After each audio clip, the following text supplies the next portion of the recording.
Yuk, dipimpin doa yuk.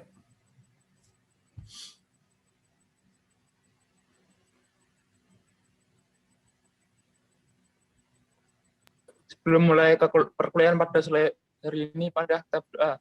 Doa mulai. Bismillahirrahmanirrahim. Raditu billahi robba wa bil islami dina wa bi muhammadin nabiyya wa rasulah.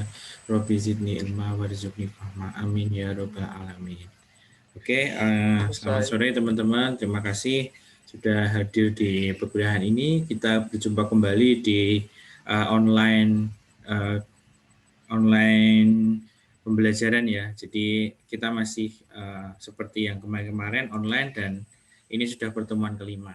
Nah, teman-teman, terima kasih sudah mengerjakan tugas yang kemarin saya berikan yang berkaitan dengan bagaimana kalian memonitor sebuah jurnal, apakah dia masuk ke eksplanatif atau deskriptif atau meta analisis dan lain sebagainya. Saya rasa teman-teman sudah cukup mampu semuanya dan saya rasa sudah tahu ya. Jadi kemarin kita mengerjakan itu dan itu sebagai latihan teman-teman untuk menilai apakah sebuah jurnal itu perlu untuk dibaca atau tidak ya. Karena tidak semua jurnal itu perlu dibaca. Kalau semua jurnal itu perlu dibaca nanti kita akan kehabisan waktu ya karena waktu itu selalu terbatas ya. Oke.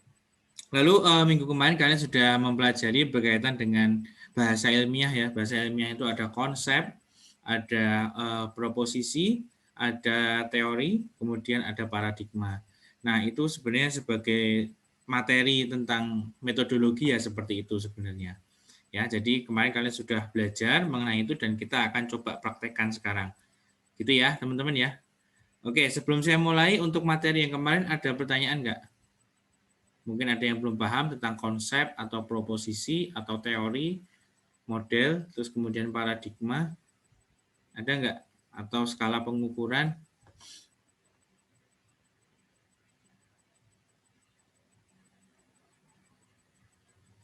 Ada yang ingin ditanyakan dari materi yang kemarin? Belum, Pak. Langsung dipraktek aja, Pak. Oh, mau langsung praktek ya? Udah nggak sabar nih kayaknya.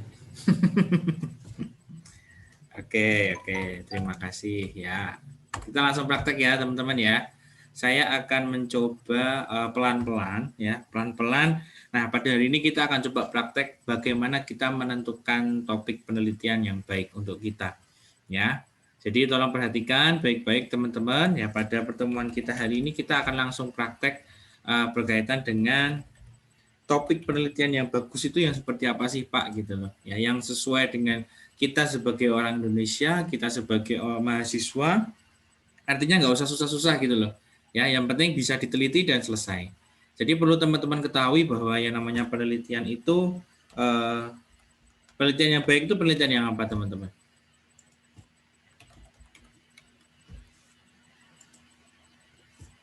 Penelitian yang baik itu penelitian yang seperti apa? Ada yang tahu nggak?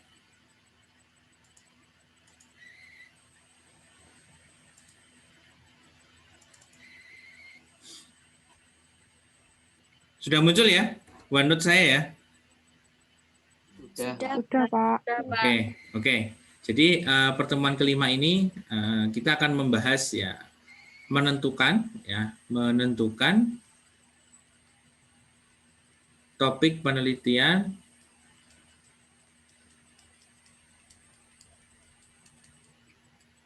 yang tepat. Ya, jadi yang tepat saya pakai bahasa tepat karena apa? Karena terkadang topik penelitian itu banyak juga yang nggak tepat dilakukan oleh seorang mahasiswa, apalagi S1 ya. Nah, gitu. Oke, sekarang kalau saya mau memulai pelajaran kita, saya sedikit flashback ya dengan sebelumnya. Kita kan mengenal ada namanya apa? Eksploratif, ya. Masih ingat ya teman-teman ya, eksploratif. Kemudian kalian juga saya ajarkan tentang deskriptif, ya, deskriptif. Lalu yang ketiga adalah kalian saya ajarkan tentang eksplanatif, ya. Lalu yang keempat adalah meta analisis, ya, meta analisis atau yang namanya literatur review. Teman-teman semua, ya, kita tidak akan pernah lepas dari yang namanya 4 bentuk ini. Tergantung kita mau bikin penelitian yang kayak apa. Tentu kalau S1 ya, kalau S1 saya rekomendasikan ya. Saya sebagai dosen di sini menilai bahwa eksplanatif ini jadi alternatif yang pertama. Ya. Eksplanatif ini jadi alternatif yang pertama. Ya, kenapa? Karena kebanyakan jurnal-jurnal Indonesia itu eksplanatif. Ya, dan jurnal-jurnal yang bisa kita tebak model penelitiannya, ya kemarin saya kasih tahu kalian kan, kalau kalian mau cek jurnal itu cek modelnya dulu kan, saya bilang gitu kan, nggak usah dibaca dari awal gitu. Nah, yang kedua baru deskriptif. Nah, ini kalian dua ini yang saya rasa rekomendasi saya, ya. Karena kebanyakan yang gampang dan yang bisa dicari sumbernya adalah yang ini. Nggak usah terlalu aneh-aneh ya judulnya ya nanti ya. Nah, dari sini nanti kan teman-teman sudah saya ajarkan kan datanya bisa primer, bisa sekunder. Ya. Nah, kalau hemat saya untuk ukuran teman-teman yang mungkin masih newbie, masih baru, data primer itu masih cenderung menjadi pilihan nomor 1. Kenapa? Karena data primer ini cenderung tidak sulit diolah. Ya, artinya misalkan nanti datanya ini jelek, ya, itu nanti kita bisa ngambil data lagi di tempat lain. Tapi kalau sekunder, ya, kalau sekunder itu kan datanya sudah ada, sudah existing, sehingga kita nggak bisa mencari lagi datanya kan datanya kan cuma satu itu. Misalnya ini datanya kita mau cari UMKM, ya, ya kan UMKM banyak. Misalkan datanya jelek, kita bisa ambil lagi, turun lagi, cari lagi yang bagus, bisa. Tapi kalau sekunder kan nggak bisa. Perusahaannya kan hanya A, B, C, hanya itu saja. Gitu, teman-teman. Ya. Oke, jadi harus hati-hati ya. Jadi saya fokuskan untuk teman-teman, saya tentukan di 3 dan 2 ini. Ya, untuk nanti kebutuhan skripsi atau kebutuhan tugas penelitian, tugas publikasi jurnal nanti ya. Nah, oke teman-teman. Nah, sekarang kita lanjutkan. Lalu bagaimana Pak kita menentukan? Nah, menentukannya kalian harus tahu prinsipnya dulu. Nah, prinsip topik ya, prinsip topik dalam penelitian itu adalah gini teman-teman. Semua topik itu bisa diteliti. Ya, oke. Semua topik bisa diteliti. Semua topik bisa diteliti. Ya, semua topik bisa diteliti. Tidak ada yang nggak bisa. Ya, hanya saja ada topik yang sudah jenuh, ada yang masih baru. Gitu ya teman-teman. Ada topik yang sudah banyak diteliti atau sudah jenuh. Topik jenuh ya, saya kasih istilah topik jenuh. Dan yang masih fresh atau masih baru. Ya. Nah, teman-teman, kita berbicara pada dua hal ini ya. Ada topik yang jenuh, ada topik yang masih baru. Nah, kalau topik yang masih baru, ya tentu jurnalnya yang jadi referensi juga nggak banyak. Dan pasti yang sudah meneliti itu pasti adalah Scopus. Jadi untuk jurnal yang masih baru atau topik baru itu sumbernya pasti dari jurnal-jurnal Scopus. Ya, di Indonesia belum diteliti, misal seperti itu ya. Nah, itu biasanya adalah dari Scopus. Jarang sekali Indonesia yang masih fresh baru. Biasanya yang jenuh ini kayak apa misalnya? Kalau kalian pernah dengar ada penelitian tentang kinerja karyawan, ya. Ada penelitian tentang loyalitas karyawan, apalagi penelitian tentang kinerja bisnis, ya. Itu topik-topik yang sudah jenuh, teman-teman. Terus penelitian tentang apa misalnya yang banyak kepuasan. Nah, itu kepuasan juga terlalu banyak. Ya, memang banyak. Meskipun banyak, tapi bukan berarti tidak bisa diteliti ya, teman-teman ya. Oke, sekali lagi saya katakan meskipun sudah banyak tapi belum tentu tidak bisa diteliti dan kita masih bisa mencari celah di dalamnya, ya. Jadi meskipun ini tuh sudah banyak diteliti dan mungkin beberapa dosen pembimbing atau dosen penguji itu juga sudah moh untuk membahas ini atau tidak mau membahas ini, tapi kita masih bisa meneliti. Jadi menurut saya kita masih bisa mencari celah yang kita bisa teliti, ya. Nah, celah itu nanti saya akan ajarkan bagaimana kita mencari celah penelitian sehingga nanti jadi topik penelitian. Langsung kita nanti praktek. Ya. Oke. Jadi gitu ya teman-teman ya. Prinsip yang pertama adalah Semua topik bisa diteliti. Oke? Hanya saja ada topik yang jenuh dan masih baru. Ya, tinggal nanti kita milih yang mana. Ya. Tergantung pembimbing kalian. Kalau pembimbing kalian itu orangnya lebih gampang, santai, mungkin pakai kinerja juga nggak masalah. Pakai loyalitas nggak masalah. Pakai kinerja nggak masalah. Pakai kepuasan nggak masalah. Hanya saja terkadang ada pembimbing juga pengennya yang baru. Nah, maka kalian harus menempuh jalur yang sebelah kanan ini, yang baru. Gitu. Jadi hati-hati dengan seperti itu ya. Nanti kita harus benar-benar bisa menyesuaikan karakteristik pembimbing kita. Ya. Jadi jangan sampai ya kalau mungkin ada pembimbing yang santai ya udah kita pilih salah satu dari ini aja nggak masalah. Gitu ya. Untuk keperluan tugas kita bebas mau meneliti apa, ya. Oke. Nah, yang kedua teman-teman semua, untuk bisa memilih topik ya, pilihlah satu artikel yang paling kalian suka dan kuasai. Nah, paling kalian suka dan kuasai. Pilihlah satu artikel yang paling kalian suka dan paling kuasai. Ya, boleh itu Scopus atau Indonesia. Ya. Scopus atau Indonesia enggak masalah. Satu aja ya. Satu. Nah, kenapa Pak kok cuma satu? Karena dari satu itu nanti kita bisa kembangkan lebih lanjut. Ya. Jadi kita bisa mencari artikel yang lain yang berhubungan dengan artikel yang pertama. Jadi kita itu mirip seperti bola salju, teman-teman. Atau efek domino. Jadi kita nemu satu, ya, kemudian menggelinding ke sana, nabrak yang kedua, kena yang kedua, nabrak yang ketiga, nabrak yang keempat, dan seterusnya. Nanti kalau digabungkan, ya, artikel-artikel yang kita kumpulkan nanti akan membentuk sebuah lingkaran. Ya, akan membentuk sebuah lingkaran. Misalnya di sini lingkarannya jadi kayak gini. Anggap aja gitu ya. Ya, gini. Terus ternyata kalian menemu celah, Pak, di sebelah sini ini masih kosong, Pak. Artinya belum diteliti nih yang sebelah sini. Maka yuk kita teliti yang sebelah sini. Nah, itulah namanya celah penelitian. Maka dari itu kalian saya anjurkan untuk pilih salah satu aja, ya, satu aja di sini, mungkin satu di sini ya. Karena nanti dari satu akan beranak pinak, jadi 2, jadi 3, 4 dan seterusnya hingga nanti kita membentuk satu lingkaran yang disebut dengan lingkaran literatur review. Nah, gitu teman-teman. Lingkaran ini disebut dengan bab 2 atau literatur review. Jadi sebenarnya kita menulis skripsi itu sebenarnya menulis bab 2-nya dulu, bukan bab satunya dulu. Paham teman-teman? Jadi kita itu membangun literaturnya dulu, membangun rumahnya dulu, ya, agar nanti kita bisa isi, ya, agar kita bisa tahu celahnya yang masih kosong itu apa. Kita melihat dulu bagaimana lingkarannya seperti apa, ya.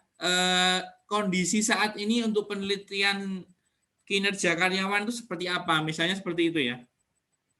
Kondisi sekarang ini kita sedang mau mencari penelitian tentang misalnya pendanaan perusahaan, misalnya gitu ya. Bagaimana literatur review berbicara? Selama ini bagaimana? Itu kita cari dulu. Baru nanti kita akan nemu yang namanya celah-celah ini. Ya, celah-celah itu misalnya apa? Oh, di sini belum dilakukan penelitian nih sebelah sini yang saya kasih warna merah ini. Nah, kita bisa kita lakukan penelitian di sini, Pak. Misalnya seperti itu. Atau kita belum meneliti yang sebelah sini, Pak. Nah, ini juga bisa. Jadi, teman-teman harus kreatif dan kita harus membuka cakrawala pikiran kita pada suatu lingkaran dulu. Kita bentuk lingkaran tentang keilmuannya dulu bagaimana. Atau kalau bahasa ilmiahnya itu namanya the body of knowledge. Ya, the body of knowledge. Badannya dulu kita lihat. Ya, badannya dulu kita lihat. Badannya kayak apa sih? Ibarat kita itu mau mengenal seseorang itu kan kita pengen tahu orangnya kayak apa, fisiknya seperti apa. Berarti kita tahu nanti itu orangnya ciri-cirinya seperti apa. Oh, orangnya berkacamata. Oh, orangnya agak tinggi. Oh, orangnya agak berkulit sawo matang, misalnya seperti itu ya. Itulah the body of knowledge. Sama kayak kita dengan artikel, kalau kita mau meneliti suatu topik, kita harus kenalan dulu dengan kondisi yang ada, artinya the body of knowledge atau tubuh pengetahuannya itu kayak apa dulu, ya, tubuh pengetahuannya kayak apa dulu, gitu, ya. Nah, maka yang akan kita lakukan pada hari ini itu kita akan melihat tubuh pengetahuannya dulu, ya. Nah, teman-teman nanti juga harus milih, kalian mau meneliti tentang apa sampai untuk kuliah ini ya, untuk materi, untuk mata kuliah metodologi ini kalian mau meneliti apa, dan juga nanti skripsi kalian juga bisa dengan cara seperti itu. Ya, pilih salah satu, boleh Indonesia atau Scopus. Memang kalau Scopus, kalau referensi kalian langsung Scopus 1, kalian paham isinya, kalian tahu cara berpikirnya, enggak masalah. Enggak usah takut, nanti saya bantu. Ya. Tapi kalau kalian jurnal Indonesia juga enggak masalah. Jadi apapun bisa dijadikan judul penelitian. Sehingga nanti ketika kalian sudah waktunya untuk skripsi, kalian enggak mungkin bingung. Ya, kalian nggak mungkin bingung dengan judulnya apa Pak ya, saya bingung, itu nggak ada. Nah, kalian harusnya sudah paham dari sekarang. Sudah paham bahwa oh nanti penelitian itu tuh gini. Saya sudah pernah belajar tentang loyalitas, saya sudah belajar tentang kinerja karyawan, misal seperti itu ya, contohnya seperti itu. Oke, sampai di sini ada pertanyaan teman-teman.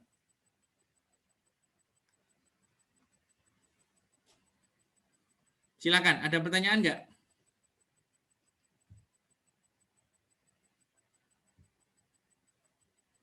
Nggak ada ya?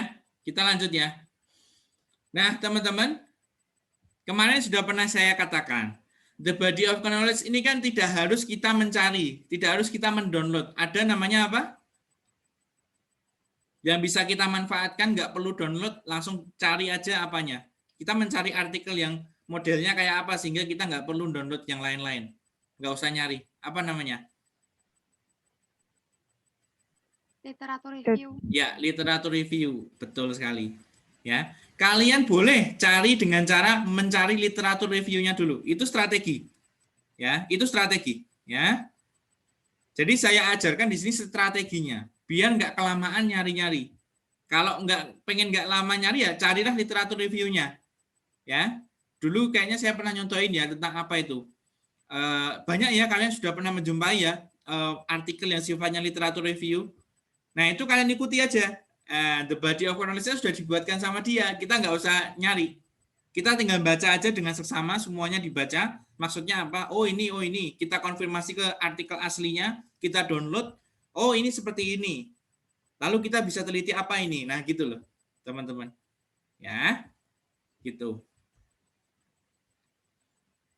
Oke ya, kita langsung coba ya teman-teman ya. Perhatikan baik-baik ya. Oke, saya akan stop share dulu. Kita akan masuk ke Sinta dulu ya. Saya coba contohkan untuk jurnal yang Indonesia dulu ya. Teman-teman, sudah muncul ya Google apa? Google saya sudah muncul ya? Sudah, Pak. Oke. Ya, kita lihat di sini. Kita cari aja langsung di sini misalnya jurnal. Terus kita masukkan jurnal apa manajemen ya. Atau bisnis juga boleh. Bisnis. Terserah ya, ini kita acak aja. Misalnya apa ya? Coba ya, kita nyari-nyari dulu ya. Sebentar. Bisma nih, Bisma udah pernah ya kita jadiin contoh ya. Coba yang lain. Jurnal ini, ilmiah manajemen dan bisnis. Ini punyanya USU ya. Kita coba masuk ke websitenya. Semoga nggak lemot. Nah, cepat ya. Oke, kita coba ke arsip. Ini Sinta 3 ya. Kita download yang paling baru Oktober Maret ya. Udah terbit nih Oktober Maret. Nih, ini judul-judulnya ya. Ambil satu yang kira-kira kalian kuasai ya. Misalnya kalian keuangan. Saya mau download ini Pak, literasi keuangan dan faktor sosiodemografi terhadap keputusan investasi melalui bias perilaku. Ya. Misalnya ini ya. Saya belum pernah baca jurnal ini. Ya, jujur ini saya hanya spontan ya. Saya senang spontan karena biasanya lebih natural gitu loh. Nanti kan bisa sesuai dengan kita belajar ya. Kita coba lihat, kita coba usahakan artikel ini menjadi referensi kita yang pertama. Ya, artinya nanti akan berkembang menjadi artikel yang lain-lain lagi. Oke, ya teman-teman. Udah kelihatan ya teman-teman ya? Oke, lanjut kita langsung seperti tips saya, kita langsung cari modelnya. Ya, kita langsung cari modelnya ada apa enggak, ya. Oke, ini sudah ada kata-kata pengaruh, berarti sudah tahu ya, ini pasti eksplanatif. Nah, kabar baik kalau eksplanatif berarti sudah sesuai dengan kaidah yang akan kita cari ya. Nah, oke, ketemu ya. Nah, sudah ketemu modelnya seperti ini. Ya, kalian lihat ya, kalian lihat di sini ya. Sebentar, saya hidupkan anotasinya ya.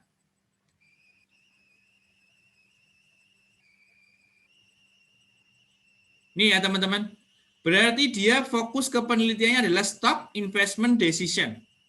Ya, stock investment decision, keputusan investasi. Kita lihat yang diteliti siapa ini teman-teman? Mahasiswa kayaknya ya. Bentar. Ya, galeri investasi ini ya, mahasiswa ya.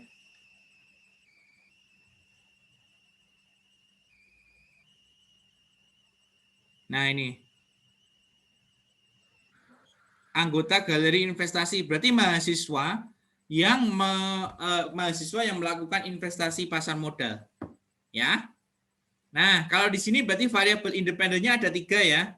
Sudah pernah saya jelaskan sebelumnya. Ini 1 ya, X1 ya. Ini tidak independen tapi ini intervening ya. Intervening ya. Di sini ada X2. Socio-demographic factors. Oke. Ya. Nggak usah dibaca sampai akhir. Cuman dilihat modelnya aja. Ya. Sampai di sini selesai. Oh ya, sudah tahu seperti ini. Kita catat dia punya intervening behavioral bias, dia punya independent financial literacy dan socio-demographic factor. Ya. Ini stock investment. Kalian cek apakah datanya sekunder atau primer. Ya. Kira-kira apa teman-teman? Tebak dong. Datanya sekunder atau primer? Primer. Primer. Ya, betul ya. Karena dia langsung ke manusia.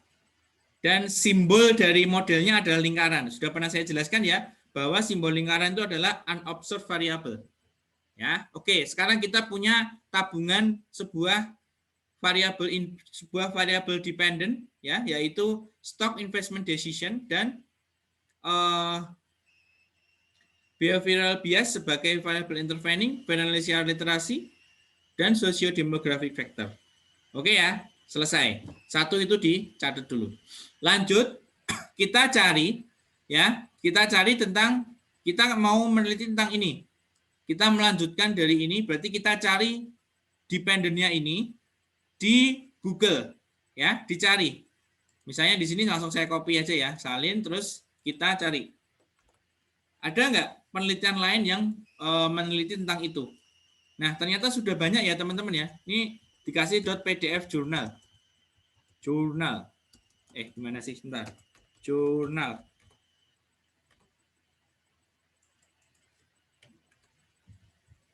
Nah, ini ya. Stock Investment Decision.pdf Journal. Ya. Nah, ini ada Uniningsih Jurnal juga. Kalian kalau bisa nyari yang depannya itu e-journal gini ya. Karena biasanya itu jurnal, bukan skripsi ya. Jadi cari yang ada e-journalnya. Ya. Nah, ini juga jurnal bisa. Ya, nanti kita kumpulkan coba bagaimana mereka, ya. Ini juga kita coba buka, misalnya gitu ya. Ini ya, sudah kebuka ya. Individual investor behavior in decision making on securities investment in Indonesia Stock Exchange. Kita lihat. Apa ini? Ya, deskriptif atau eksplanatif.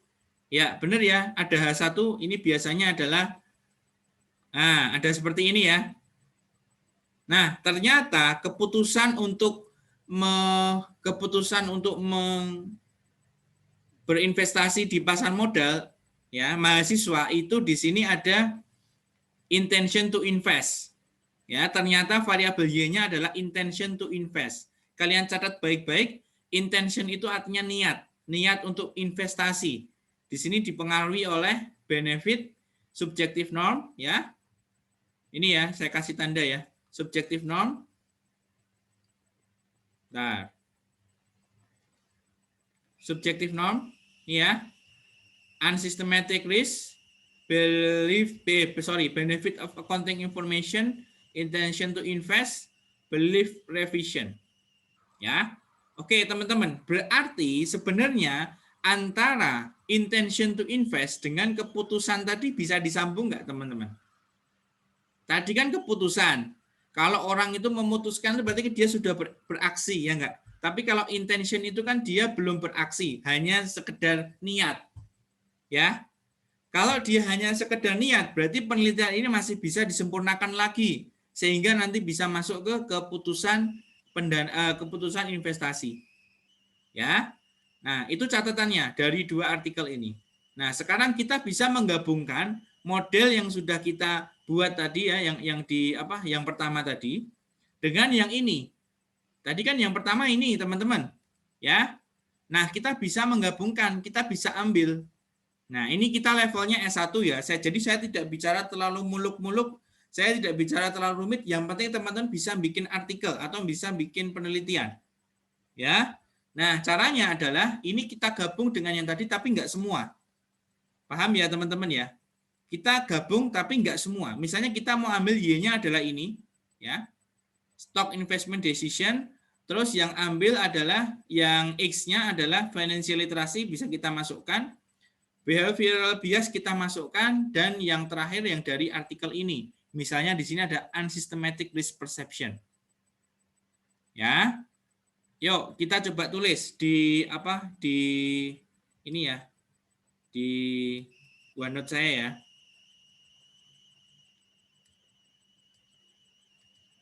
Jadi begitu teman-teman caranya ya. Ini saya ngajari cara cepat biar teman-teman juga cepat selesai ya. Di sini ini ada namanya apa tadi? Keputusan investasi ya. Di sini ada unsystematic apa tadi? Risk ya. Unsystematic risk. Ini X3 aja nanti ya. Saya kasih di sini financial literasi dulu ya, atau literasi keuangan. Literasi keuangan X1 ya. Ini kita kasih lingkaran. Lalu yang kedua adalah apa tadi? Bias ya. Bias apa tadi namanya? Bias pokoknya ya, lupa saya. X2. Terus yang ketiga adalah unsystematic risk. Nah, X3. Udah jadi judul nih. Nanti judulnya bisa ambil analisis determinan keputusan investasi mahasiswa IAIN Salatiga. Ya. Oh, kita juga bisa nambahi satu variabel lagi. Misalnya di sini ada X4 ya. Kita tambahi religiositas. Nah, apakah semakin kita religius, kita akan semakin menghindari keputusan untuk investasi saham, atau malah kita justru akan investasi ke saham? Atau mau kita jadi perbedaan dikit bisa, saham syariah, misal gitu. Nah, itu jadi perbedaan dengan yang tadi. Jadi tolong kalian perhatikan ya. Satu, kalian bisa mengambil dari dua artikel menjadi satu model, atau kalian bisa edit objeknya atau variabelnya. Ini kan variabelnya keputusan investasi di pasar modal. Lah pasar modal itu kan banyak macam-macam, ada saham syariah, ada saham biasa. Bisa nggak kita masuk ke saham syariah? Bisa. Misalnya keputusan investasi saham syariah ya bagi mahasiswa IAIN Salatiga, contohnya seperti itu. Dengan religiositas sebagai apa? Intervening moderating juga bisa, atau variabel X juga bisa. Misalnya di sini kalau kita mau jadikan dia moderating kan jadi gini. Ya, yang pernah saya ajarkan ya. Nah, jadi semakin tinggi literasi keuangan, maka keputusan investasi saham syariah juga semakin tinggi, diperkuat dengan religiositas mereka. Ya, tak gambarnya yang lebih bagus ya teman-teman ya. Sorry, gambarnya jelek. Ya. Di sini tadi berarti keputusan investasi saham syariah. Kita kasih lingkaran ya. Ya, terus di sini ada religiositas.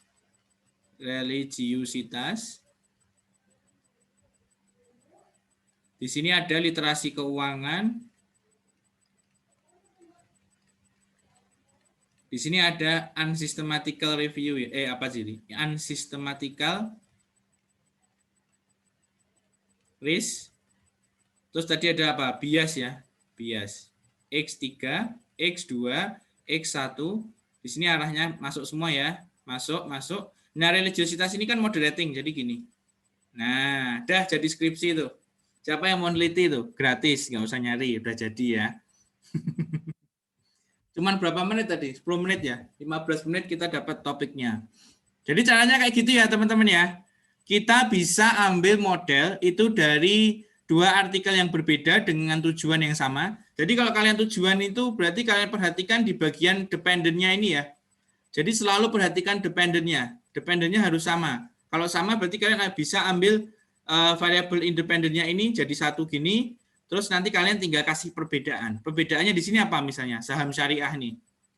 Ya, yang ketiga ini bisa jadi religiositas itu di sini di moderating atau unsystematical risk-nya jadi moderating juga bisa atau jadi intervening juga bisa. Macam-macam. Ya, asal logikanya benar, ya. Logikanya benar nggak ini? Benar. Kenapa? Karena literasi keuangan semakin tinggi, maka investasi saham semakin tinggi ya, benar. Tapi apakah itu diperkuat oleh religiositas? Atau religiositas itu kayak pemahaman spiritual tuh loh teman-teman. Kan kalian kan diajari bahwa kalau saham itu yang pilihlah saham yang syariah, artinya perusahaannya itu tidak memperjualbelikan barang-barang haram dan lain sebagainya. Nah, maka apakah itu yang menjadi alasan kalian sehingga kalian semakin memperkuat kalian untuk bisa investasi saham syariah? Nah, udah jadi kan? Cuman seperti itu. Nah, jadi penelitian itu simpel teman-teman kalau kita tahu caranya dan kita nggak perlu terlalu bertele-tele. Saran saya kalau kalian itu pengen agak lebih leluasa, pilihlah data primer. Karena kalau data sekunder itu pasti hubungannya nanti data time series ya, atau data cross section, dua-duanya digabung. Itu cukup rumit, ya, cukup rumit. Saya pengalaman olah data sekunder itu sangat lama daripada primer. Jadi itu tips saya ya.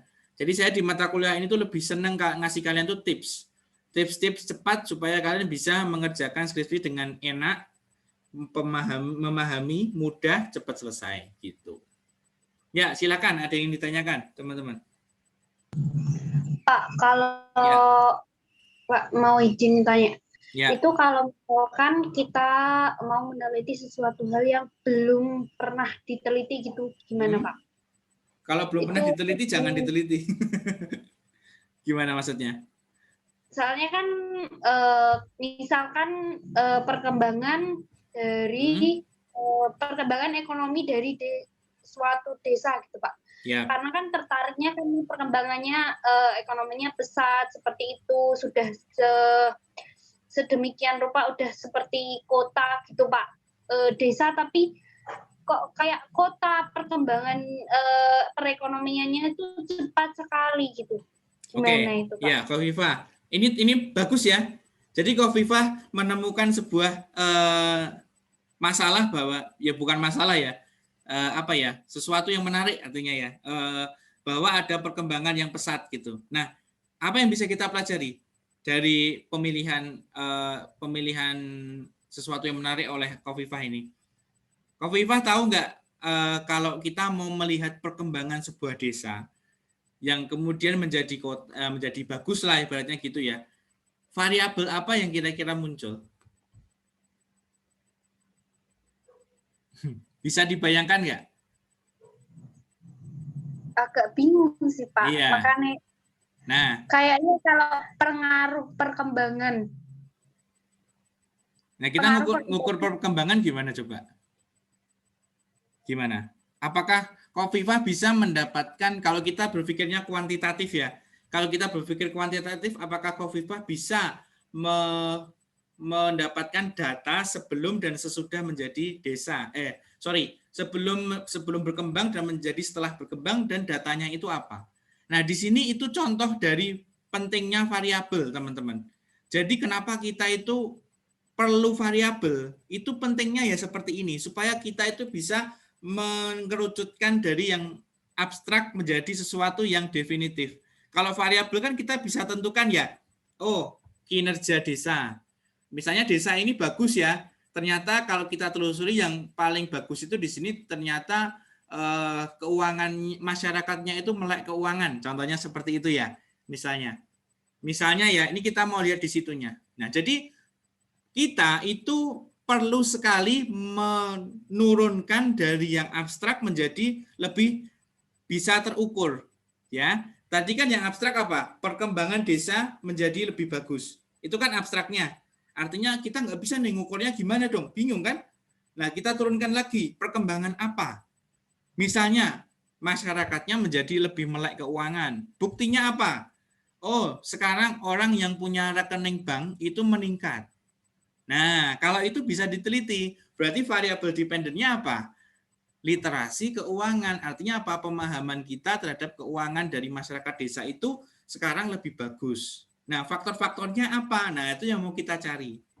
Ya, jadi Khofifah dan teman-teman yang lain bukan berarti itu tidak bisa diteliti ya. Semua itu bisa diteliti. Asalkan kita bisa menurunkan. Maksudnya apa dulu ini? Ya, yang berkembang apanya? Kan yang berkembang pasti banyak. Jumlah penduduknya mungkin berkembang. Iya. Ya, jumlah pengusahanya berkembang. Iya. Nah, apanya yang mau diteliti? Nah, itu harus hati-hati ya, Khofifah dan teman-teman ya. Nah, itu saya sudah dapat satu lagi judul dari Khofifah tadi apa? Tentang keuangan. Yang mau diteliti itu kan sebenarnya kan dari penduduknya sendiri itu kan banyak yang menjadi pengusaha. Banyak yang menjadi pengusaha buat bikin usaha gitu. Memang dari segi infrastruktur itu belum bagus, tapi dari segi perekonomian itu sudah mumpuni lah Pak. Banyak orang yang sudah memiliki kemampuan. Artinya pajaknya sudah bagus, banyak yang mendirikan usaha, terus usahanya itu juga cukup besar kalau jadi seperti di kota-kota seperti itu, Pak. Iya. Oke. Nah, ini sekarang pengakuan dari Khofifah lebih turun lagi. Sekarang lebih bisa diteliti. Kalau tadi yang pertama kan cuma perkembangan. Nah, sekarang yang selanjutnya ini malah lebih bisa kita teliti. Apa variabelnya coba? Kalau saya udah nemu, apa yang mau bisa diteliti? Faktor yang menjadi menjadikan apa ya, Pak? Dependennya apa berarti? Variabel dependennya apa berarti?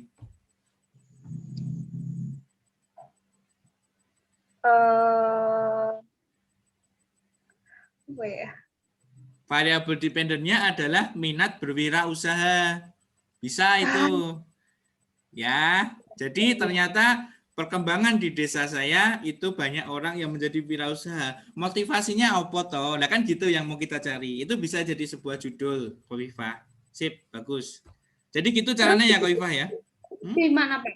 Gimana? Kualitatif atau kuantitatif? Kuantitatif dong, kan udah ada variabel dependennya.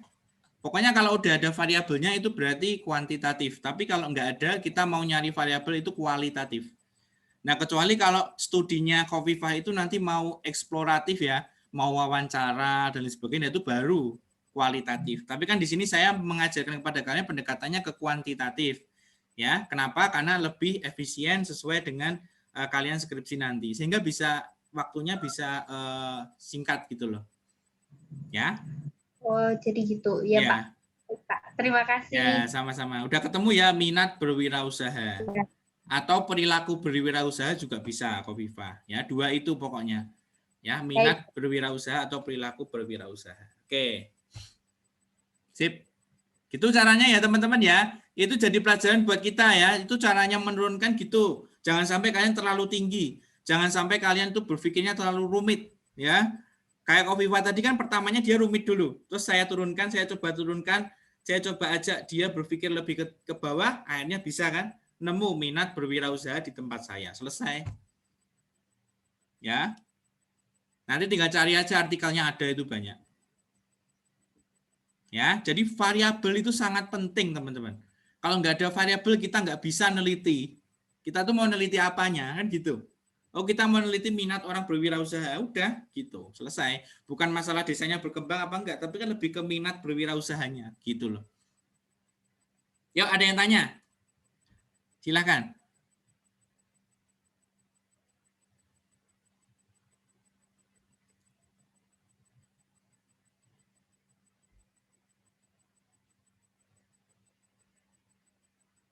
Ada yang tanya? Sebelum saya masuk ke ngambil penelitian yang dari Scopus? Nggak ada ya? Sudah paham ya caranya ya? Jadi hati-hati, jangan berpikir terlalu tinggi, terlalu rumit. Kalian turunkan dulu kalau kalian nemu yang rumit. Ya. Misalnya tadi ada desa yang meningkat. Nah, yang meningkat itu apa? Akhirnya Kofifa jawab kan, masyarakatnya sekarang mau berwirausaha. Nah, itu karena apa? Itu yang akan kita cari gitu loh. Jadi apa yang kita cari itu penting. Kalau di bahasa metodologi namanya ontologi. Nah, saya nggak perlu ngajari ya, itu rumit. Yang jelas kalian harus tahu apa yang mau kalian teliti itu. Gitu. Kan di filsafat dulu pernah belajar tuh ontologi. Nah, itu seperti itu. Oke ya. Saya lanjut ya.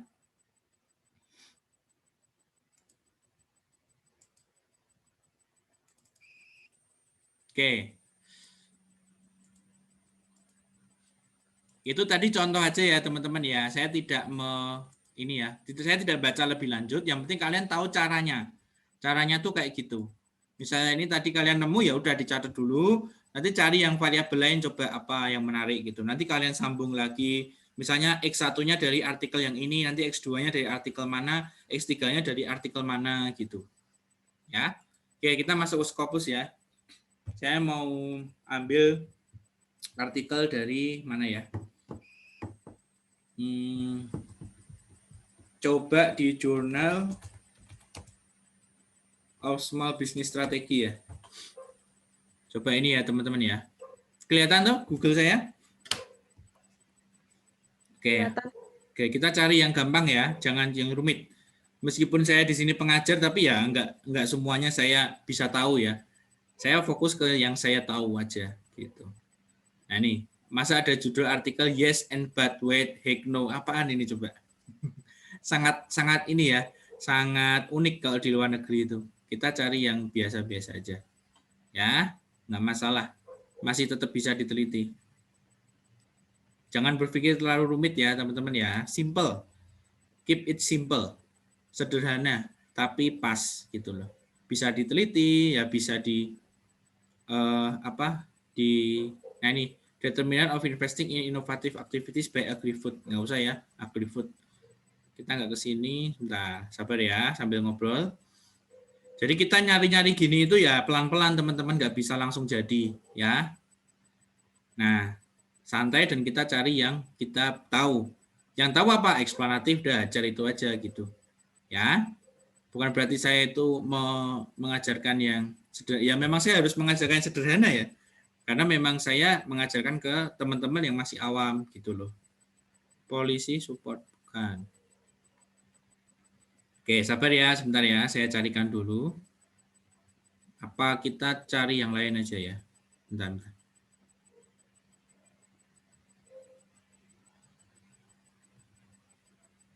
Ini kayaknya bisa nih. Unpacking the antecedent of crowdfunding campaign success.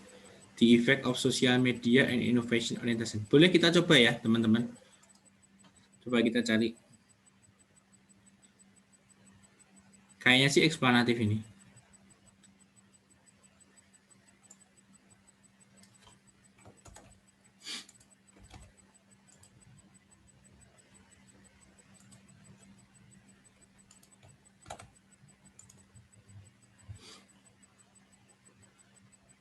Coba ya kita lihat ya teman-teman ya. Iya kayaknya, feeling saya iya. Ah bener kan? Bener ya, ini eksplanatif ya. Oke, dependennya adalah crowdfunding sukses. Jadi crowdfunding itu adalah platform urun dana dari keuangan ya. Tapi kita nggak usah lihat ini ya, nggak usah lihat apa. Jangan lihat hanya crowdfunding sukses ya. Tapi apa? Coba dari kasusnya siapa tadi Kofifa ya. Kalau ini kan crowdfunding sukses, bisa nggak kalau kita ganti jadi businessman sukses? Ya, nah seperti itu tuh celah penelitian juga teman-teman. Ya, yuk coba nanti kalau ini kebetulan ya ini saya nggak sengaja loh. Saya nemu malah justru berhubungan dengan punyanya Kofifa.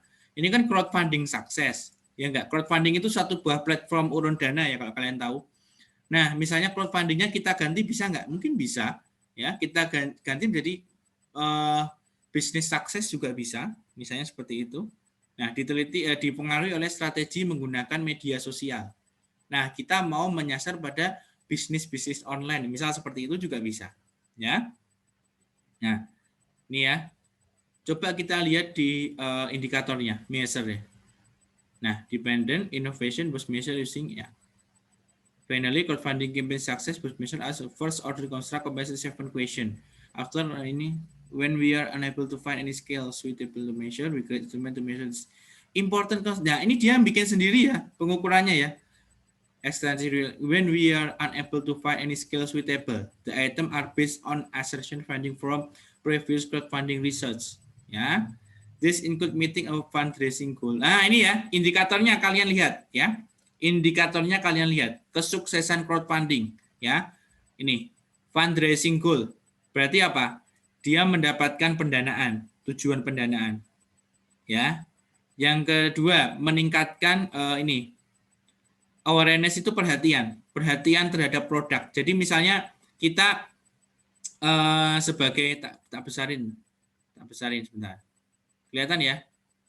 This include meeting a fundraising goal, itu indikator yang pertama. Indikator yang kedua adalah increasing awareness rate about product or service.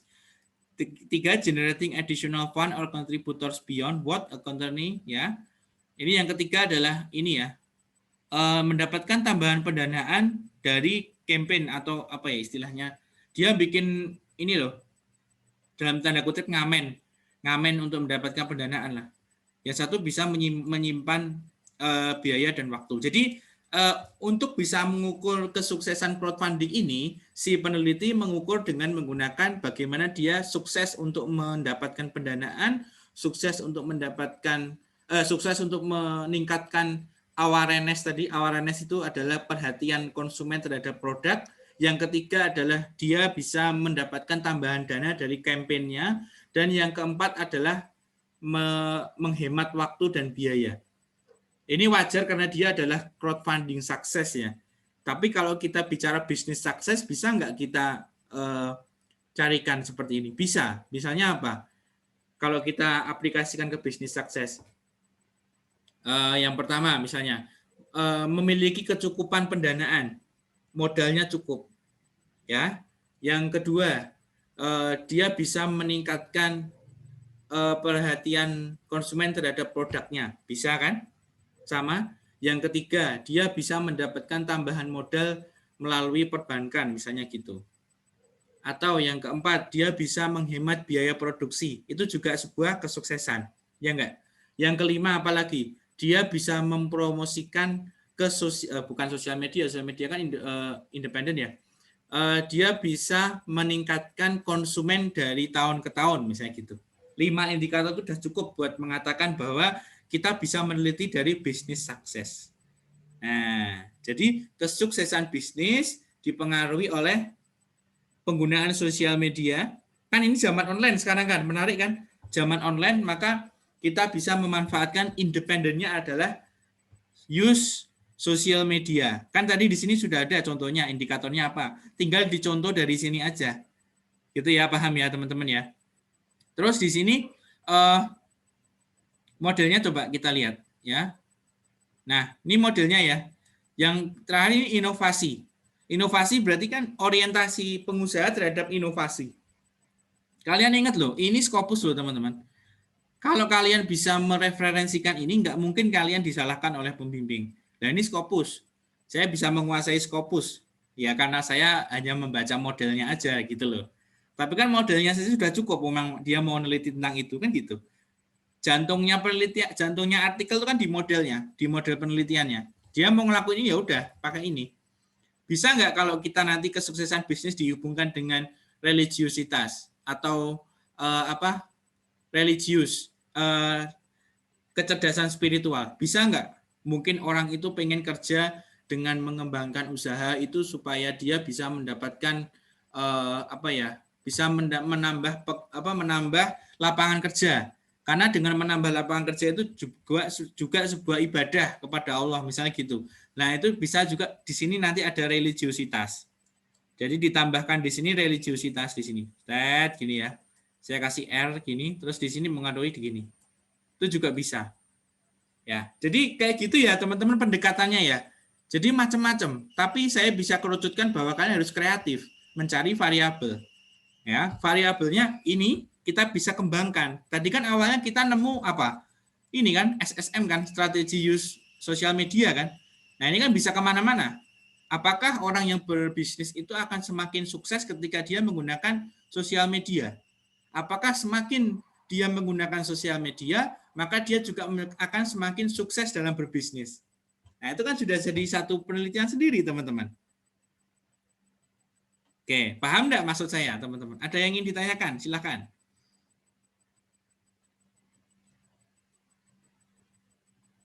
Pak, kalau Ya? misalkan yang judul tadi itu bisa nggak sih Pak kalau dijadikan kualitatif? Bisa. Karena kan pengen lebih tahu gitu, pengen lebih detail. Kenapa sih orang itu lebih cenderung untuk berwirausaha, padahal kan banyak hal yang bisa dilakukan. Contohnya kan mungkin bisa menjadi pemerintahan segala macam, pekerjaan itu kan banyak. Kenapa harus berwirausaha? Dan kalau di desa saya sendiri itu yang menjadi wirausaha itu justru turun-temurun, bukan kayak bisnis itu dibangun dari nol tuh juga ada, tapi kebanyakan itu memang bisnisnya dari turun-temurun gitu, Pak. Oke, gini Kofifa. Bisa, tapi dengan catatan. Apakah penelitian tentang wirausaha itu belum pernah ada selama ini? Kan sudah ada banyak. Ya, tadi sudah saya contohkan bahwa ada kesuksesan dalam bisnis, ya. Ada. Nah, oke, itu menjadi satu penelitian kuantitatif. Tapi ingat dengan ceritanya Kofifa tadi bahwa kebanyakan yang turun-temurun ya. Ada yang turun-temurun. Ya, ada yang turun-temurun. Nah, yang turun-temurun ini kan jarang. Bagaimana kita bisa meneliti yang turun-temurun?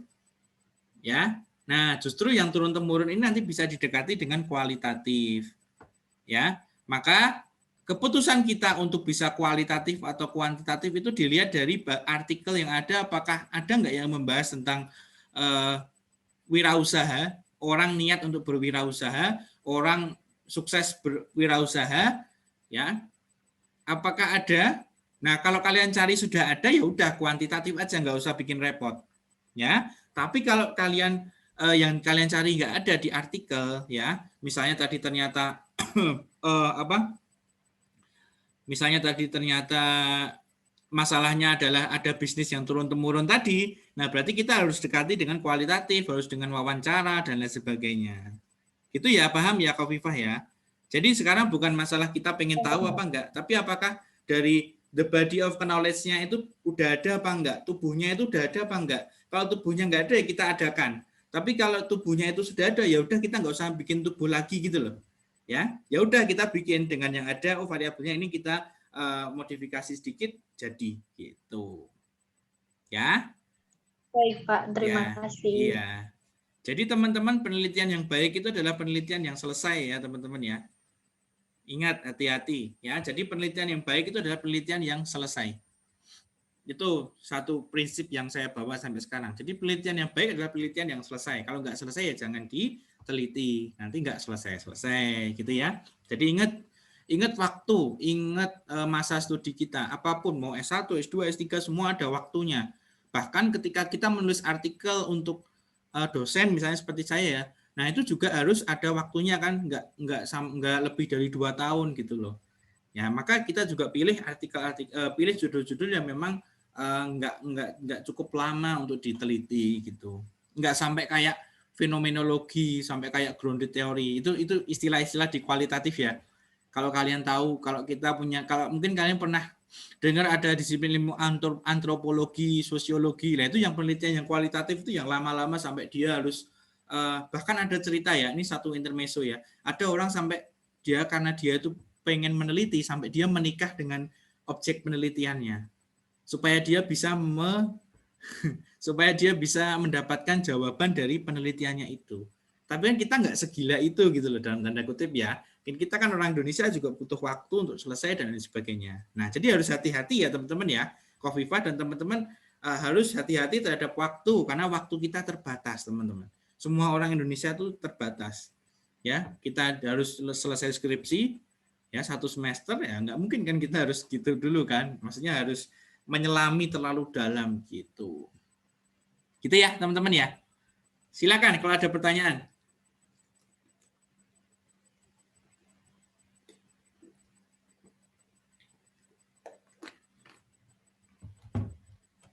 Pak, izin bertanya. Ya, silakan Novi. Berarti itu nanti milihnya itu yang simpel aja gitu ya Pak? Maksudnya nggak usah milih yang muluk-muluk gitu ya Pak? Kayak Iya. tadi kan, misalnya saya mau meneliti tentang kepuasan kerja, kepuasan karyawan. Jadi tinggal nyari di artikel yang berhubungan dengan kepuasan karyawan, seperti itu. Iya, betul sekali. Ya, Terus betul. nanti tinggal dihubungkan antara apa dengan apa gitu ya Pak? Iya, antara independennya apa, ada moderating apa enggak, ada intervening apa enggak gitu.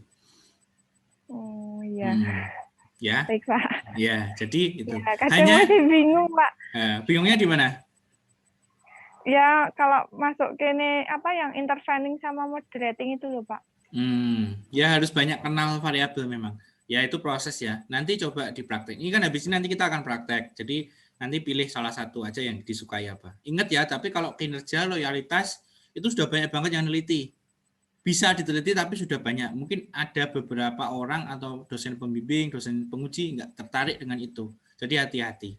Kalau bisa jangan milih itulah gitu loh. Ya. Pak, terima kasih. Iya, sama-sama. Ayo yang lain silakan, ada pertanyaan nggak atau bingung? Atau mau ada yang ingin didiskusikan, pikiran kalian ada menemukan apa? Silahkan teman-teman.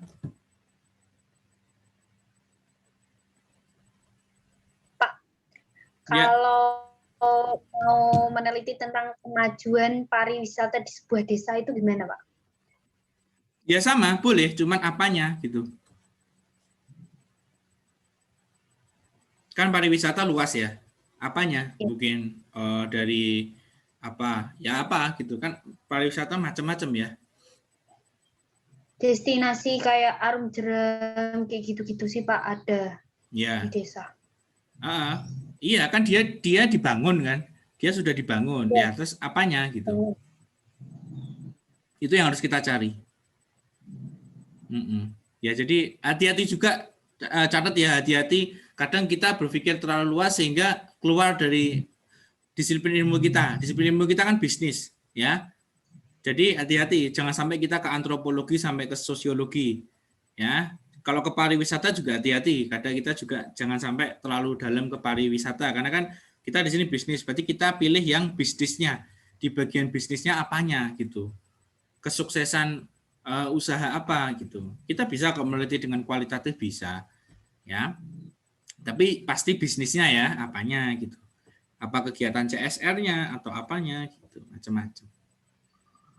Baik Pak, terima kasih. Iya, sama-sama. Yuk, nggak apa-apa, kita diskusi ya teman-teman ya. Apa yang ada di pikiran kalian coba utarakan ke saya.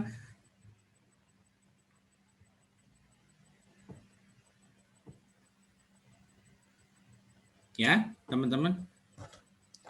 Gitu.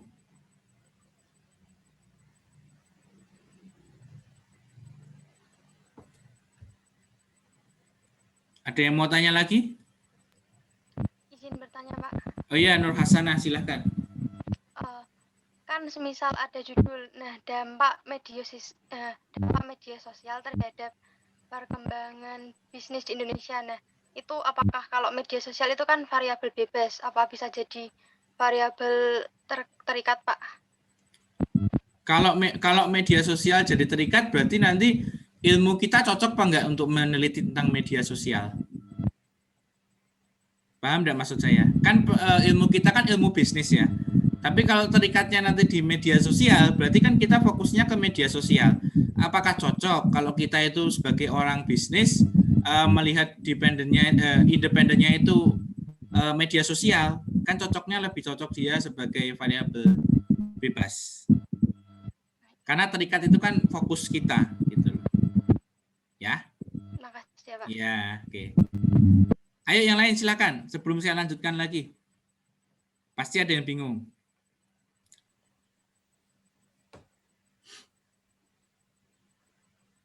Izin bertanya, Pak. Ya, silakan. Gimana cara nentuin fokus yang tepat? Fokus penelitian. Oke, fokusnya di variabel dependent. Variabel bebas, terikat. Ya, terikat. Fokusnya di variabel terikat. Silahkan mau pilih apa aja, semua variabel terikat bisa diteliti ya. Pilih yang sudah terbukti jadi variabel terikat, jangan yang bebas terjadi terikat ya, jangan gitu ya. Tapi pilihlah terikat yang memang sudah pernah ada. Apa misalnya tadi kayak crowdfunding sukses. Terus kalian mau aplikasikan itu ke bisnis sukses ya ada. Sebenarnya variabel bisnis sukses itu ada, teman-teman, ya. Nanti tinggal dipilih aja. Ya, coba kita cari yang lain yuk. Ya, coba kita cari yang lain ya. Mungkin satu kurang mantap, kita cari lain coba.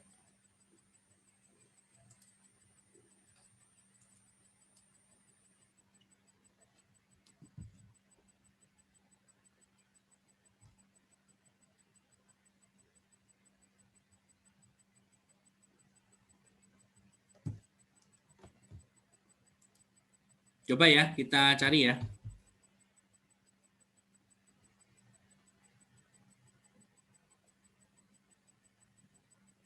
Ini nilai perusahaan juga ada nih. Banyak toh? Kita tinggal milih aja, semuanya bisa. Ini religiositas nih. Ya, tak bukain ya, religiositas ya. Tapi ini Y-nya broadcast intention. Tertarik nggak kalian minat beli? Minat beli sebuah produk. Ya. Coba yang lain lah. Ini keputusan pembelian. Ini work engagement sebagai intervening. Ya, biasanya kalau job-job gini tuh penelitiannya di perusahaan biasanya. Coba yang lain ya.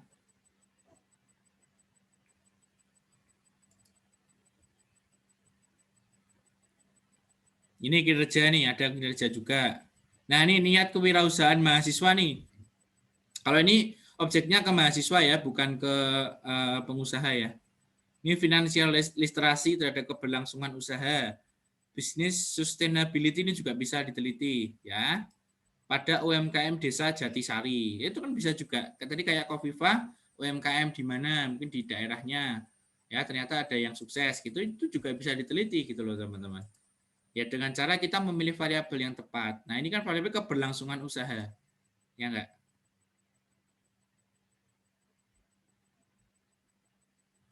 Finansial literasi, ya ini kayak gini pasti eksplanatif teman-teman.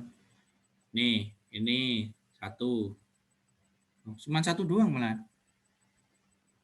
Oh iya, ini hanya satu proposisi teman-teman. Ini tok, ya bisnis sustainability Y-nya, X-nya finansial literasi.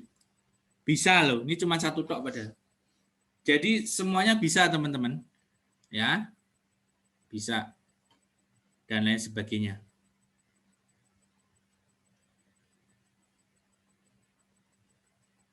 Nanti dicari bisnis sustainability itu artikel yang lain apa? Coba dicari. Misalnya di sini coba kita copy ya, teman-teman ya. Ctrl C.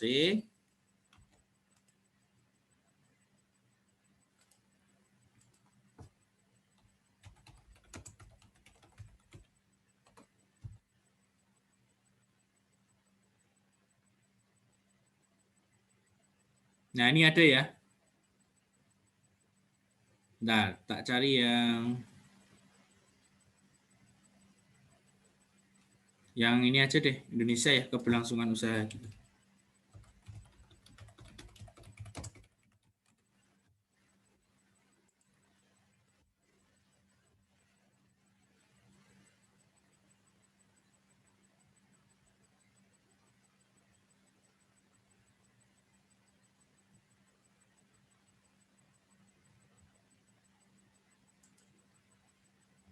Nah, ini kita lihat ya. Ternyata ada di Brawijaya ini.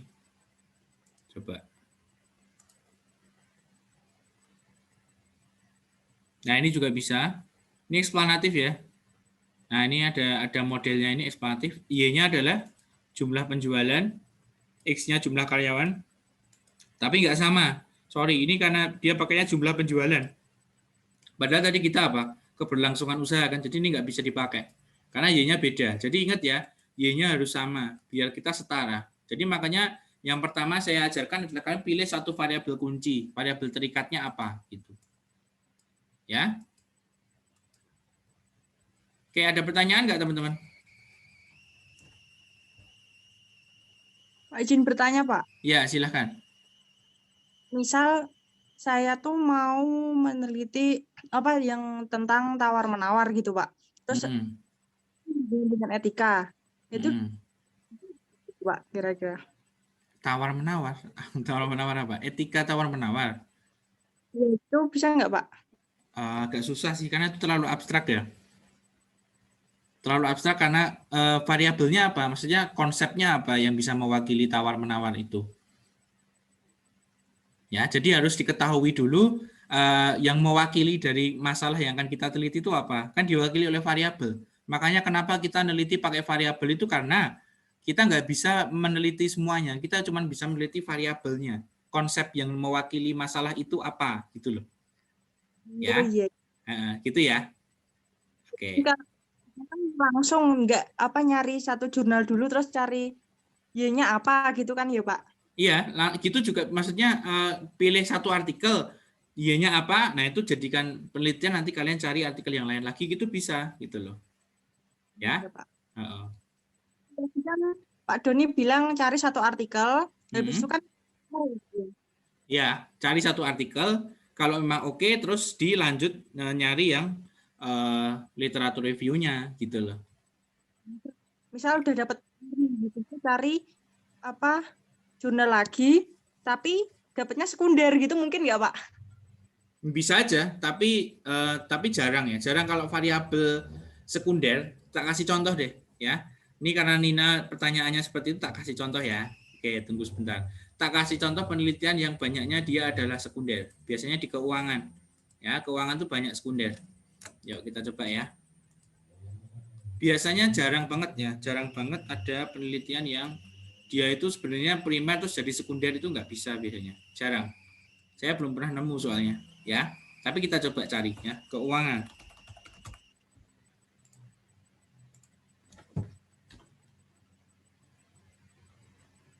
Misalnya ini ya, jurnal akuntansi dan keuangan.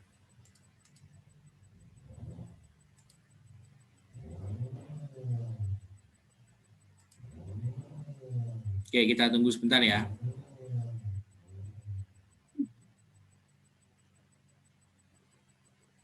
Nah, ini arsip Mei 2021.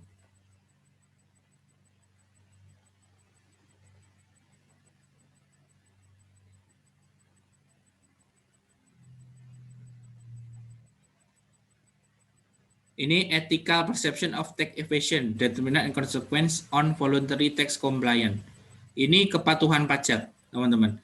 Determinant and consequence. Jadi dia meneliti antara depan dan belakang. Depan belakang udah pernah tak ajari belum? Jadi dependennya itu enggak tax compliance. Ya, karena dia ada determinant and consequence. Determinant itu faktor-faktor yang mempengaruhi, kalau consequence itu dampaknya. Jadi maju, belakang dan depan. Jadi interveningnya justru voluntary tax compliance.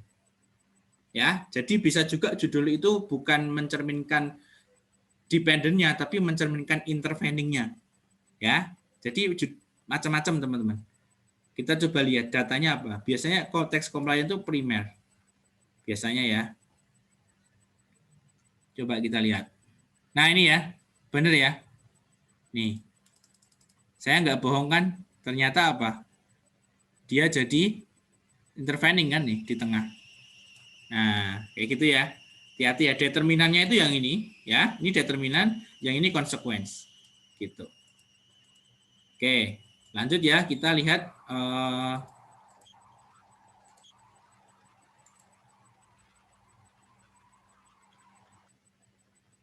bentar. Audit delay, nih ya, misalnya. Audit ini akuntansi biasanya, tapi nggak masalah kalau kalian mau neliti tentang audit.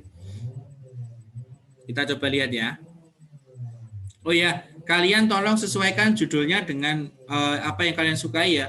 Kalau kalian suka keuangan ya kalian keuangan. Nanti cari jurnalnya jurnal keuangan. Terus kalian pilih, kalau memang kalian suka pemasaran ya kalian pilih pemasaran. Kalau kalian suka SDM ya kalian pilih SDM. Ya, sumber daya manusia.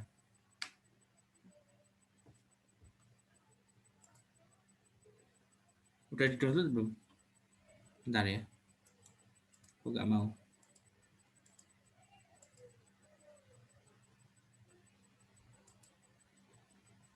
Nih.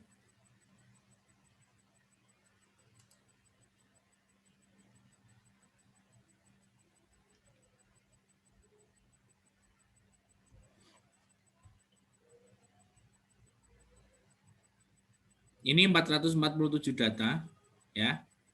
Ini datanya jelas sekunder ya, periodenya 2013 sampai 2018. Di primer nggak mungkin bisa kita ngambil data sebanyak ini. Ini kan berarti berapa tahun? 6 tahun. Masa ya kita mau neliti 6 tahun, nggak mungkin ya. Ini datanya sekunder teman-teman, ya. Audit delay. Kita lihat di sini datanya adalah data independennya adalah size, OPN, subsi, TNRE, nggak tahu singkatannya apa.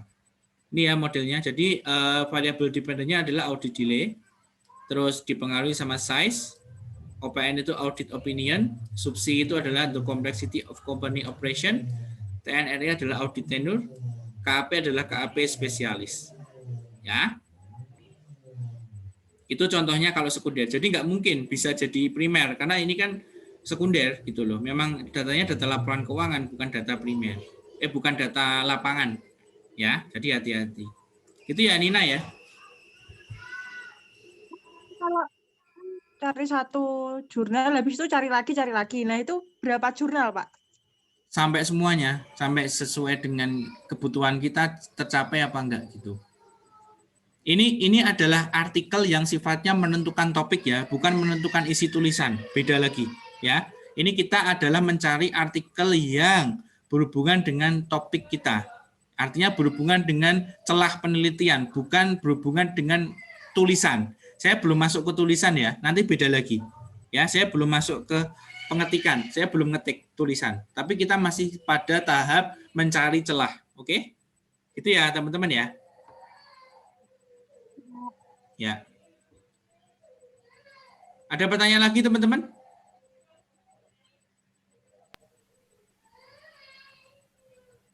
Oke teman-teman, gini, ini mumpung masih ada waktu, sekitar setengah jam. Gini teman-teman, kita langsung action aja ya. Kalian tolong cari satu aja artikel yang kalian pahami dan kalian suka. Boleh keuangan, boleh pemasaran, boleh primer atau sekunder, terserah. Satu aja ya. Terus kemudian kalian kirimkan ke grup, kalian tulis variabel dependennya aja yang akan kalian teliti itu. Ya. Jadi kalian tulis di grup nanti kalian itu mau memilih variabel dependen apa. Nah, nanti saya akan beri respon langsung ya. Saya setuju apa enggak dengan dependen itu. Ya, kalau nanti setuju silahkan kalian cari artikel-artikel selanjutnya yang berhubungan dengan dependen itu. Ya, nanti kalau itu untuk minggu depan ya kalau yang artikel-artikel selanjutnya ya. Tapi satu artikel itu hari ini. Ya, hari ini kita WA-an ya. Kan udah nggak ada kuliah ya. Maksudnya masih ada waktu lah. Nanti kalian bisa milih satu variabel dependen dari artikel yang kalian baca. Boleh Indonesia, boleh luar negeri, pilih satu aja ya. Nanti saya cek saya setuju apa enggak atau saya bisa memberikan opini, bisa saya ubah dan lain sebagainya. Paham ya, teman-teman ya? Ya Pak, itu kelompokan apa? Ya, kelompok. Ini proyek kita, proyek kita kelompok yang publikasi itu, ya. Pilih satu ya, satu aja, ya. Nanti saya akan feedback setuju apa enggak gitu. Pilih dari jurnal yang udah di kemarin apa boleh baru lagi, Pak? Bebas, boleh baru, ya. Pilih yang gampang aja yang kalian tahu. Keuangan boleh ya, nggak usah takut ya. Saya sebenarnya konsentrasinya keuangan. Kalau keuangan malah bagus, nggak apa-apa ya. Jangan takut pokoknya. Yang penting ada buktinya satu artikel jurnal yang kalian paham, ada gambarnya dan lain sebagainya. Oke? Maksimal pengumpulan jam berapa, Pak? Udah nih langsung aja nggak apa-apa. Cari aja artikel satu gitu nanti kasih ke saya setuju apa enggak atau saya ada tambahan, saya bisa ngasih dependen yang lain gitu ya. Sebentar aja kok, satu aja kok ya. Baik, Pak. Oke, nanti kalau satu itu sudah saya bilang oke, lanjut ke artikel selanjutnya, berarti kirimkan artikelnya itu minggu depan aja, ya. Oke, teman-teman, paham ya? Oke, kita live dulu ya. Oke, kita live dulu ya. Terima kasih. Kita baca doa kafaratul majelis. Subhanakallahumma wa bihamdika asyhadu an la ilaha illa anta astaghfiruka wa atubu ilaik. Terima kasih teman-teman. Saya tunggu ya jawabannya. Assalamualaikum warahmatullahi wabarakatuh. Waalaikumsalam warahmatullahi wabarakatuh.